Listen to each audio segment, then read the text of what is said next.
Ya, baik. Terima kasih, Pak. Jadi begini, kalau untuk zona otoritatifnya sendiri ya, Pak, ya, untuk Borobudur Highland itu, nanti insya Allah akan ada 1.050 kamar, Pak. Jadi kapasitas maksimum dari, dalam kawasan tersebut sesuai dengan peraturan pembangunan di dalam hutan, itu kita maksimum bisa 1.050 kamar, berarti akan bisa insya Allah menyerap tenaga kerja sekitar 1,5 kalinya dari angka, tersebut ya, Pak, ya. Jadi sekitar 1.500-an lah, Pak, tenaga kerja yang akan diserap.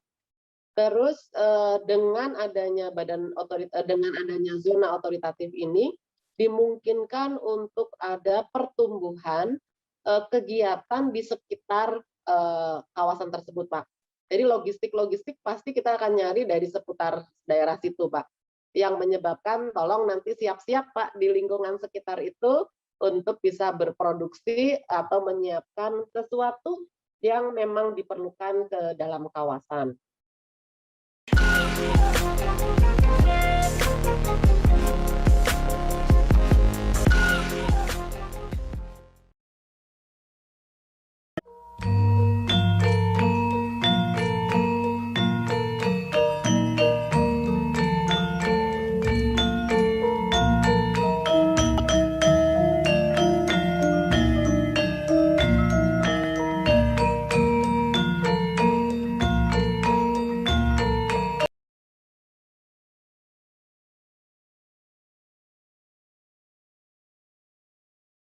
Assalamualaikum warahmatullahi wabarakatuh. Bersama saya Bambang Sadono di channel Inspirasi Jawa Tengah. Mudah-mudahan channel ini bisa tetap memberi inspirasi, motivasi, edukasi, informasi, dan syukur bisa membantu mencari solusi. Kami sedang mempersiapkan beberapa wawancara video dalam rangka Hari Jadi Jawa Tengah yang ke-71.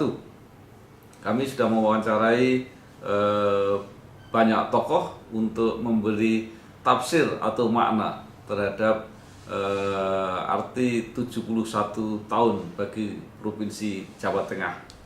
Nah, kali ini saya bertemu dengan Ibu Indah Juwanita, Direktur Utama Badan Otorita Borobudur. Apa kabar, Bu? Alhamdulillah, Pak Bambang. Ya. Assalamualaikum. Waalaikumsalam warahmatullahi wabarakatuh.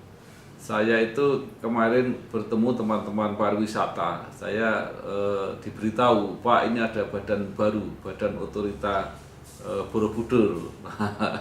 Padahal Jawa Tengah ini salah satu harapan besarnya itu kan dari sektor pariwisata, dan sudah sepakat untuk menetapkan Borobudur ini sebagai salah satu kawasan ekonomi yang diharapkan akan menjadi penggerak kegiatan perekonomian di Jawa Tengah.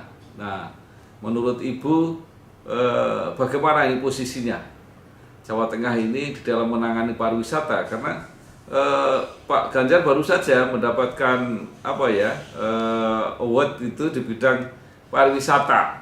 Ya. Nah, mungkin Ibu lebih objektif untuk melihat ini. Silakan, Bu. Terima kasih, Pak, Bambang. Ini luar biasa. Terima kasih, saya apresiasi sekali, dapat kesempatan untuk bisa menyampaikan ya. Ini tiba-tiba ada badan baru nih, apa nih gitu, pasti orang banyak bertanya. Ini sebelum sebelum saya mulai, saya mengucapkan selamat hari jadi dulu Jawa Tengah ke-71 ini pas lagi matang-matangnya nih, 71 tahun. Ya, jadi ini pasti sangat ingin bisa lebih berkembang lagi dan bisa lebih membawa manfaat kepada masyarakat luas tentunya. Badan Otorita Borobudur itu, Pak, merupakan salah satu satker dari Kementerian Parekraf yang mana mempunyai tugas otoritatif dan koordinatif. Nah, kalau otoritatifnya itu ada di satu wilayah seluas 309 hektar yang ada di Purworejo, di perbukitan Menoreh, berbatasan antara Kulon Progo dan Magelang. Jadi ada di ujung Purworejo, berbatasan dengan Magelang dan Kulon Progo. Saat ini memang karena kondisi geografisnya dan bentuk dari konturnya, maka yang di jalan masuknya masih dari Kulon Progo. gitu ya Pak ya. Jadi misalnya dari Candi Borobudur mau menuju ke lokasi itu lewat Kulon Progo, tetapi barangnya sendiri ada di Jawa Tengah. Nah ini nanti akan ada dua jalur jalan masuk, yaitu juga dari Purworejo yang sedang desain untuk bisa ada arah dari arah Purworejo. Nah, itu yang otoritatif, sedangkan yang koordinatif itu ada di 3 DPN, Pak. 3 destinasi pariwisata nasional. Pertama adalah Borobudur Yogyakarta, Semarang Karimun Jawa, dan Solo Sangiran. Nah, di sini untuk yang 3 DPN ini saya punya tugas, Pak, Badan Otorita Borobudur punya tugas untuk mensinkronisasikan, Pak. Kalau istilahnya dulu Pak AY itu mengorkestrasi kegiatan-kegiatan kepariwisataan yang ada di wilayah kerja tersebut, Pak. Wilayah kerja tersebut itu lihat dari 3 DPN itu dari pantai selatan, Pak, DIY seluruhnya 5 kabupaten kota plus 30 kabupaten di Jawa Tengah. Jadi hampir semua kabupaten yang ada di Jawa Tengah yang menjadi wilayah kerja dari BOB.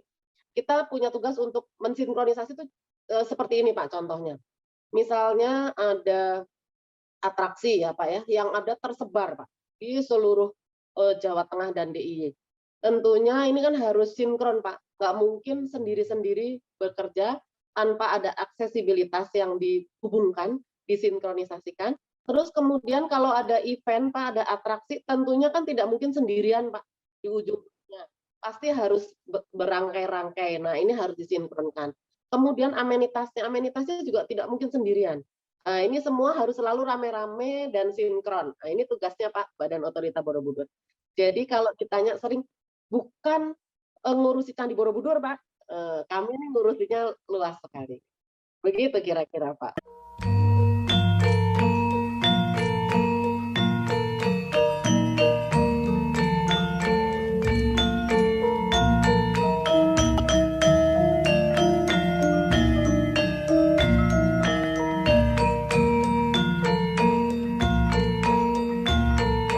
Iya, jadi ini supaya untuk apa ya, lebih menguntungkan, memudahkan para turis ya. Biasanya kan mereka pengen di satu jalur itu mendapat banyak destinasi secara efisien gitu kira-kira Bu.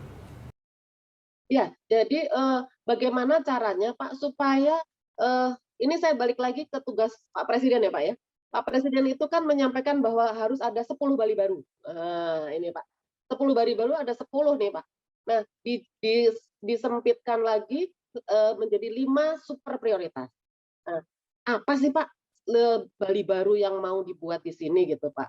Itu bagaimana caranya supaya bisa berkembang kepariwisataan itu seperti di Bali, Pak. Di Bali itu ketika diperiksa kan, ketika dulu dipelajari itu kan ada apa sih yang menarik dari Bali. Ditemukan Pak oleh yang membuat Integrated Tourism Master Plan itu adalah Ubud, Pak. Nah, Ubud itu tempat yang paling dijaga kebudayaannya segala macam.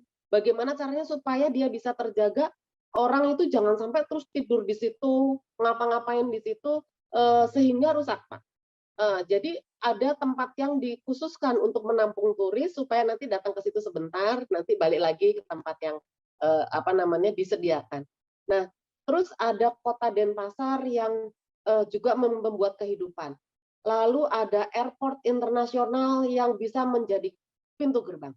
Nah, ini Pak kalau saya pelajari dari Bali baru itu diterapkan misalnya seperti apa sih di Jawa Tengah dan DIY ini? Nah, ini persis Pak, ada Candi Borobudur, ada Kota Jogja yang walaupun tidak sama persis ya Pak, tetapi bisa similar lah kira-kira seperti itu. Terus ada airport Pak internasional yang bisa. Nah, harus ada tempat turis Pak. Nah, ini ada di mana-mana. Salah satunya adalah di tempat otoritatifnya BOB itu, Pak. Jadi mirip sekali ini. Dengan ada BOB di sini, diharapkan kita bisa mensinkronisasikannya dengan koordinasi dengan PUPR, Pak. Jadi kalau ada titik-titik yang masih terpencil apa segala macam itu, kita coba sampaikan kepada PUPR untuk bisa diberikan akses yang memadai sehingga penyebarannya baik, Pak. Kan dibikinkan integrated tourism master plan, Pak, yang ada dibuat untuk wilayah Borobudur, Yogyakarta, dan Prambanan. Itu ada tugas di dalam integrated tourism master plan itu adalah dekonsentrasi wisatawan. Nah, dengan dekonsentrasi wisatawan itu, Pak, jadi orang itu kan semua tumplek-blek ke Borobudur itu tersebar, bisa disebar ke mana saja. Nah, ini Pak, peran aksesibilitas ini sehingga destinasi-destinasi yang ada di mana-mana bisa tersentuh. Nah,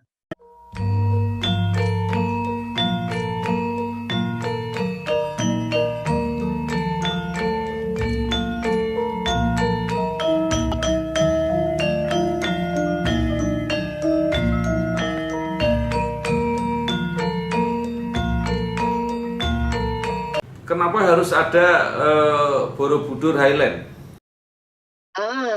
Itu Pak tadi, Pak. Jadi bagaimana caranya? Gini, Pak. Pak Presiden bilang, ini Borobudur segede, wah, tak gede wah ini, Pak. Apakah dia sudah menimbulkan apa ya namanya tuh, menimbulkan perputaran ekonomi yang besar di sekitarnya? Kan sudah bisa terhitung ya, Pak ya, dengan angkanya yang jumlah kunjungannya banyak, pasti menimbulkan apa namanya, kehidupan perekonomian yang bisa besar. Nah, kenapa harus ada Borobudur Highland? Bayangkan Pak, segede Jawa Tengah dan DIY itu Pak, magnetnya cuma satu Pak, gitu ya Pak ya. Kita harus bikin magnet baru. Nah, magnet baru itu tentunya harus yang disupport dengan infrastruktur yang baik dan selalu ngikuti kebutuhan lah gitu ya Pak ya. Jadi seperti contohnya Bali Pak. Bali itu ketika dilihat Ubud yang seperti tadi yang kembali itu, maka untuk tempat turis yang terkonsentrasi, turis yang bisa tidak terlalu penetrasi sampai ke tempat-tempat yang dijaga, dibangun Nusa Dua Pak waktu itu. Nah, ada Nusa Dua. Nah, ini di sini juga gitu Pak. Ada Candi Borobudur yang menjadi lampu terang Pak. Terus maka pasti ada laron datang lagi. Ada baskom lah di sampingnya Pak pasti. Nah, ini kita sekarang bikin lampu baru, Borobudur Highland, supaya nanti ada laron baru datang ke sana, dan baskom di sampingnya terbentuk lagi. Ini baru satu Pak. Nanti insya Allah ada lagi Pak, gitu di tempat-tempat yang lain.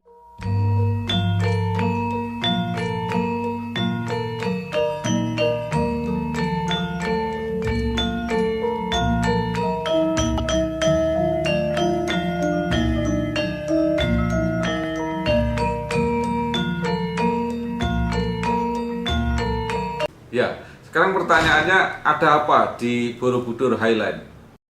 Oh, ada apa di Borobudur Highland? Semua orang pasti banyak bertanya seperti itu. Pak, kami itu mendapat lahan luar biasa, Pak.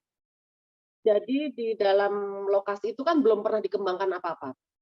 Kami melakukan kajian, apakah ketika itu dikembangkan bisa menimbulkan dampak ekonomi, sosial, masyarakat itu mendapat dampak ya Pak. Dan kami bikin kajian itu dan kajiannya dilakukan oleh tenaga ahli dari UGM.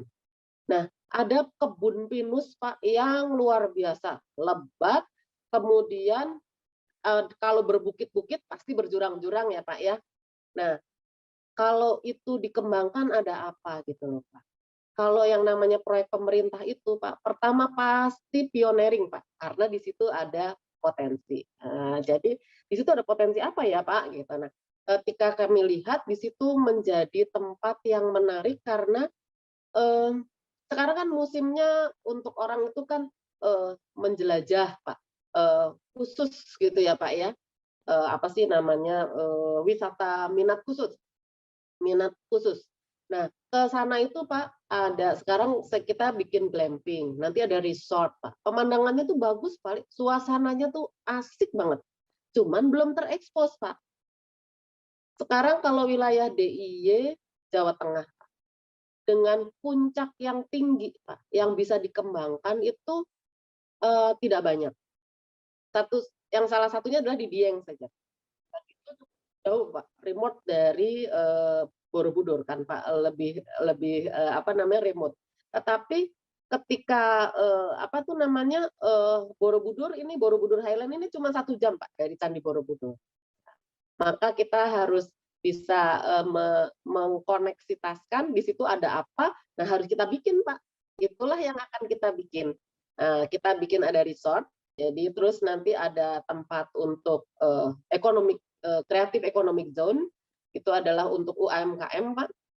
Terus ada glamping, ada atraksi-atraksi yang menarik Pak. Kita sudah menyelenggarakan konser ADMS di situ loh Pak.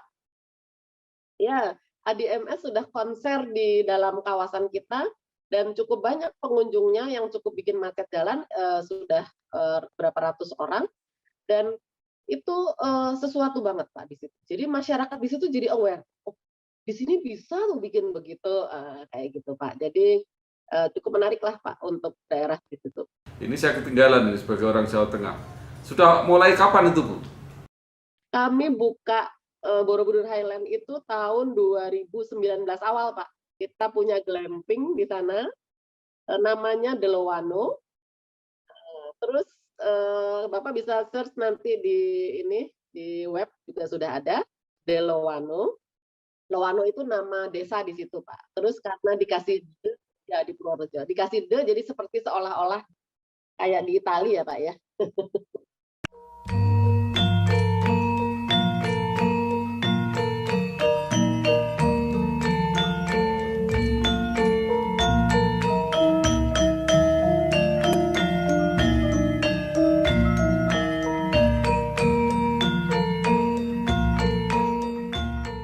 Jadi luasnya berapa Bu itu?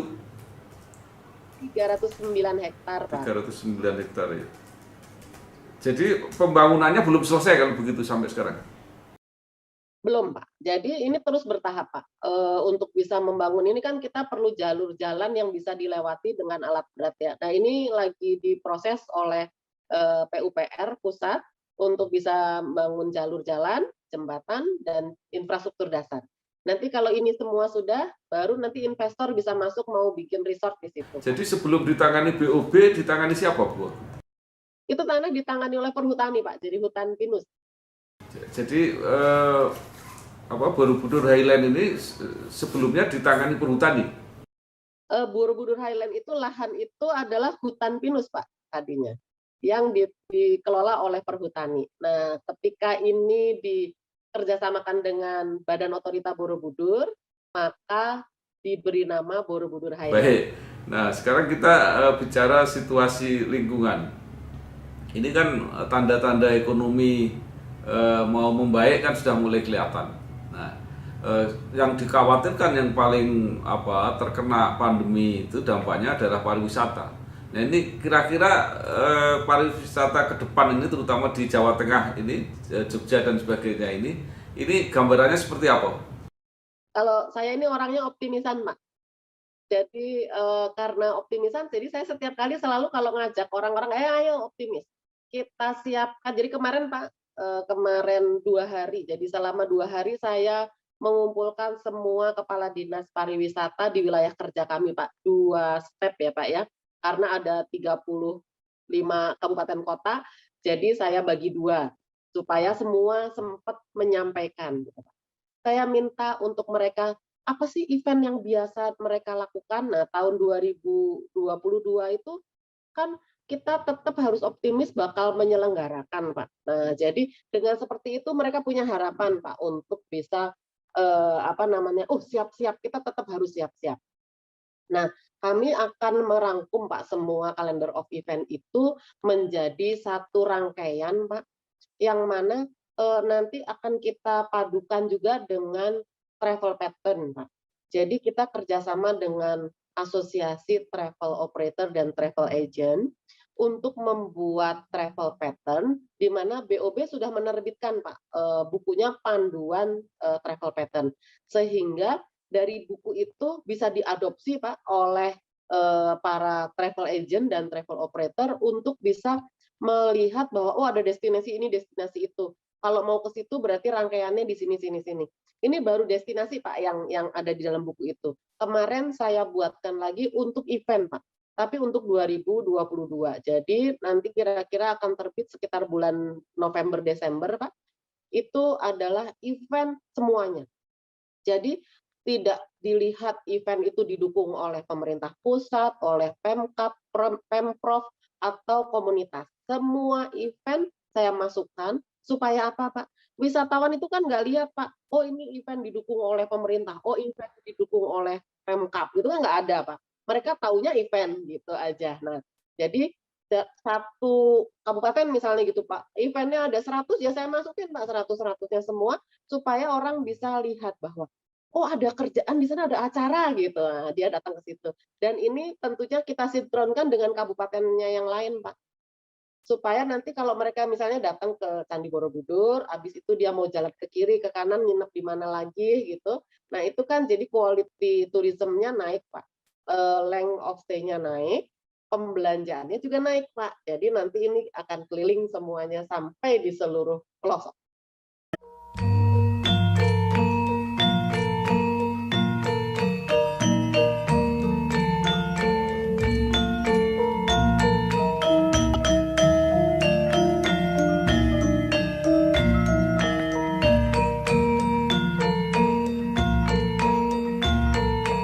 Ya, jadi menarik kalau begitu. Jadi diatur supaya tidak bertabrakan jadwalnya begitu Bu ya.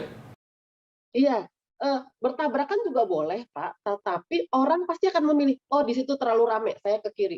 Di situ terlalu rame, saya ke kanan." Gitu, Pak. Jadi nanti, "Oh, saya cuma mau lihat reok saja," gitu ya, kuda lumping saja, berarti di sini bisa kelihatan, oh kuda lumping di sini, sini, ini tanggalnya beda-beda.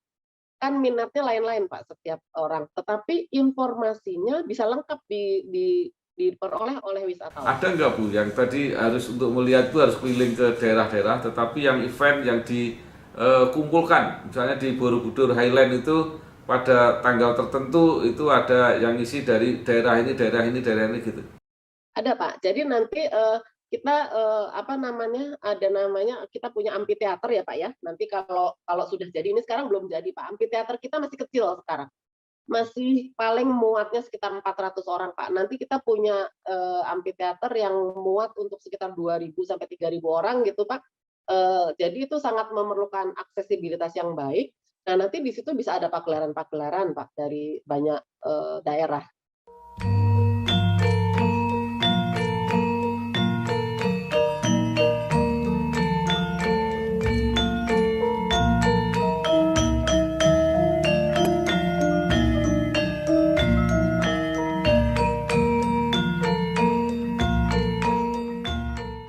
Di Borobudur kan sudah ada apa PT Taman Wisata kalau tidak salah yang mengelola Borobudur dan Prambanan.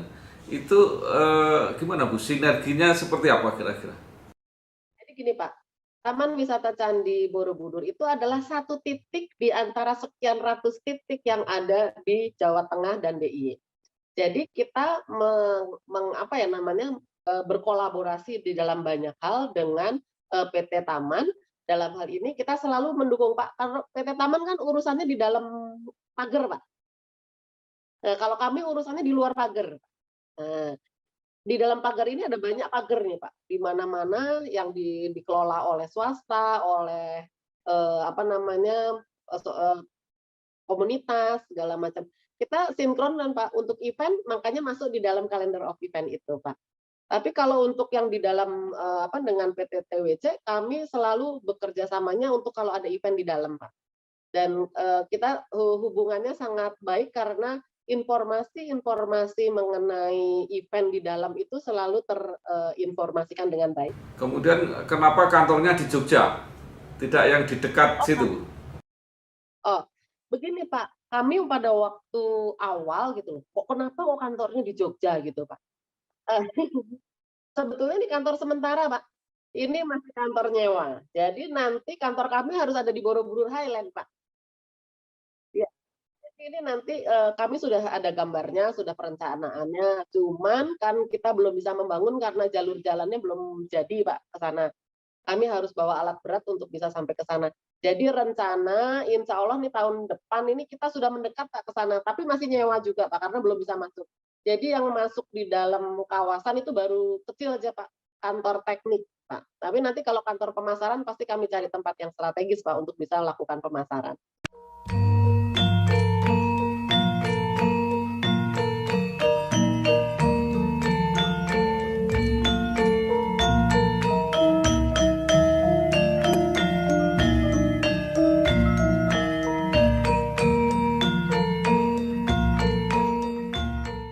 Baik Bu, ini kan satu informasi baru ya, yang menarik baik mengenai badannya maupun apa yang akan dikerjakan menyangkut kepentingan banyak orang, banyak destinasi wisata seluruh Jawa Tengah, Jogja dan sebagainya.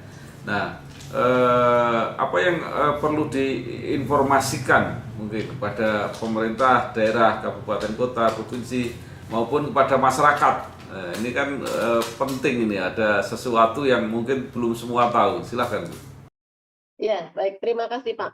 Jadi begini, kalau untuk zona otoritatifnya sendiri ya, Pak ya, untuk Borobudur Highland itu nanti insya Allah akan ada 1.050 kamar, Pak. Jadi kapasitas maksimum dari dalam kawasan tersebut sesuai dengan peraturan pembangunan di dalam hutan, itu kita maksimum bisa 1.050 kamar, berarti akan bisa insya Allah menyerap tenaga kerja sekitar 1,5 kalinya dari angka tersebut ya Pak ya. Jadi sekitar 1.500-an lah Pak tenaga kerja yang akan diserap. Terus dengan adanya dengan adanya zona otoritatif ini dimungkinkan untuk ada pertumbuhan kegiatan di sekitar kawasan tersebut Pak. Jadi logistik pasti kita akan nyari dari seputar daerah situ Pak.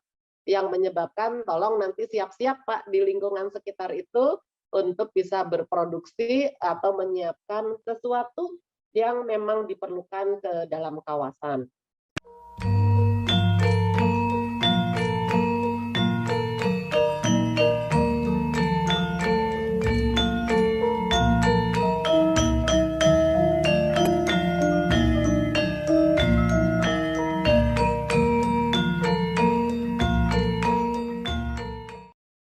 Berikutnya adalah apa ya namanya, itu untuk yang zona otoritatif. Sedangkan untuk yang koordinatif Pak, supaya tetap menjaga destinasinya dengan baik Pak. Jadi kan banyak pengelola-pengelola destinasi itu sekarang emang tidak bisa dipungkiri sesak napas ya Pak ya. Nah, dengan posisi yang saat ini tolong tetap dijaga kebersihannya supaya nanti tetap siap untuk bila dibuka. Kita sudah melakukan beberapa pelatihan-pelatihan dan pendukungan untuk CHSE, Pak, untuk Cleanliness, Healthy, Safety, dan Environment Sustainability, itu kepada beberapa destinasi-destinasi. Nah, itu adalah untuk pendukungan supaya bisa membersihkan toiletnya, menjaga peralatan-peralatannya supaya tetap aman, dan juga untuk SDM-nya, Pak. Paling penting ini, Pak, SDM-nya supaya tetap punya hospitality yang baik. Kemarin kita juga melakukan pelatihan untuk videografi, fotografi, dan narasi. Jadi supaya mereka anak-anak muda yang di sekitarnya di situ bisa memberikan informasi yang baik, memberikan informasi yang keren, walaupun dengan handphone alat yang sederhana. Gitu. Kita lakukan pelatihan Pak itu kepada mereka sehingga mereka bisa melatih lagi teman-temannya untuk bisa terus berproduksi untuk tetap kreatif.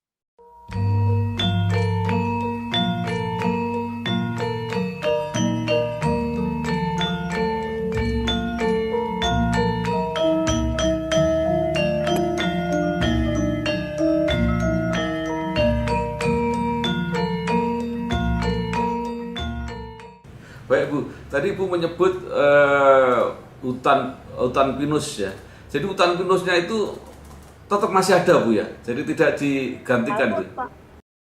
Nggak boleh. Soalnya gini Pak, nebang satu itu mahal sekali Pak. Jadi kita bikin namanya resort development resort design guideline. Ya Pak ya, sama landscape design guideline. Jadi itu ada peraturannya Pak, sehingga investor yang mau masuk ikut membangun di dalam kawasan itu harus mengikuti peraturan itu Pak. Desain kriterianya itu harus diikuti. Nanti ada desain komite yang akan mengevaluasi desain-desain yang masuk supaya dia ikut role Pak. Nah, jadi sekarang itu mereka juga rata-rata investor yang sudah berminat masuk ke dalam situ merasakan bahwa pohon-pohon ini tidak boleh ditebang. Jadi mereka membangun di antara pohon-pohon itu.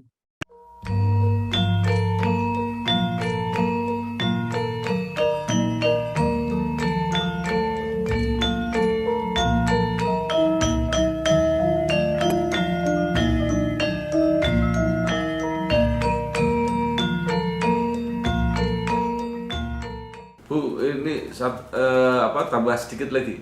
Tadi yang dikatakan kan destinasi-destinasi kelihatannya kan yang dikoordinasikan itu yang besar-besar. Padahal sekarang kan berkembang desa-desa wisata yang kecil-kecil di mana-mana. Itu termasuk yang diurus apa enggak?